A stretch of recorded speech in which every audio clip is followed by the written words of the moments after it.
యువ ఇంజనీర్లపై సీఎం రేవంత్ రెడ్డి చేసిన వ్యాఖ్యలను రాజ్యసభ సభ్యుడు ఆర్ కృష్ణయ్య తీవ్రంగా ఖండించారు.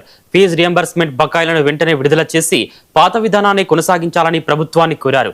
యువ ఇంజనీర్లను ఉద్దేశించి ముఖ్యమంత్రి రేవంత్ రెడ్డి చేసిన వ్యాఖ్యలను ఆయన తప్పుబట్టారు. యువ ఇంజనీర్లు తమ ఆవిష్కరణలతో ప్రపంచ స్థాయిలో గుర్తింపు తెచ్చుకుంటున్నారని, వారిని కించపరిచేలా వ్యాఖ్యలు చేయడం సరికాదన్నారు. నిరుద్యోగ యువత మద్దతుతోనే ప్రభుత్వం అధికారంలోకి వచ్చిందనే విషయాన్ని ముఖ్యమంత్రి గుర్తుంచుకోవాలని అన్నారు. ప్రభుత్వం తలుచుకుంటే 10 రోజుల్లోనే బకాయిలు విడుదల చేయడం సాధ్యమని, అలా చేస్తే ప్రజల్లో మరింత విశ్వాసం పెరుగుతుందని వ్యాఖ్యానించారు. నాగలు పట్టిన చేతులు ఈరోజు కంప్యూటర్లు పట్టే ఏఐ చేస్తున్నారు.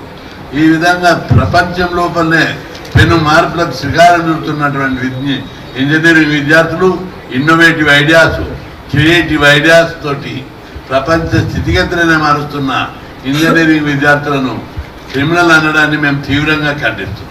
కొనసాగించడానికి ముఖ్యమంత్రి రేవంత్ రెడ్డి ఎందుకు ఇంత ఆందోళన చెందుతున్నాడు, ఎందుకు ఇంత ఎంత ముందవుతున్నాడో నాకు అర్థం కావడం లేదు.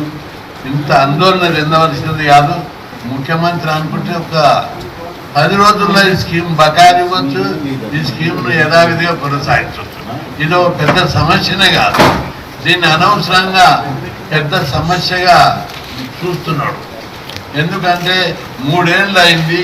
3 ఏళ్ళల్లో అనేక ధర్నాలు జరిగాయి, అనేక ఉద్యమాలు జరిగాయి, కాలేజ్ బైకాట్లు అయినాయి, కాలేజ్ బంధులైనాయి, విద్యార్థులు బంద్ చేశారు, కాలేజ్ యాజమాన్యాలు బంద్ చేశారు.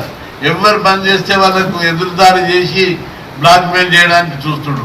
కాలేజీలు బంద్ చేస్తే కాలేజ్ యాజమాన్యాలను కేసులు పెడతా అవి పెడతా అని బ్లాక్మెయిల్ చేసి డోర్ మోయించారు. అంటే విద్యార్థులు బంద్ చేస్తే దాన్ని కూడా బెదిరిస్తున్నాడు. పోలీసులతోటి అరాచకం సృష్టించడానికి ట్రై చేస్తున్నాడు.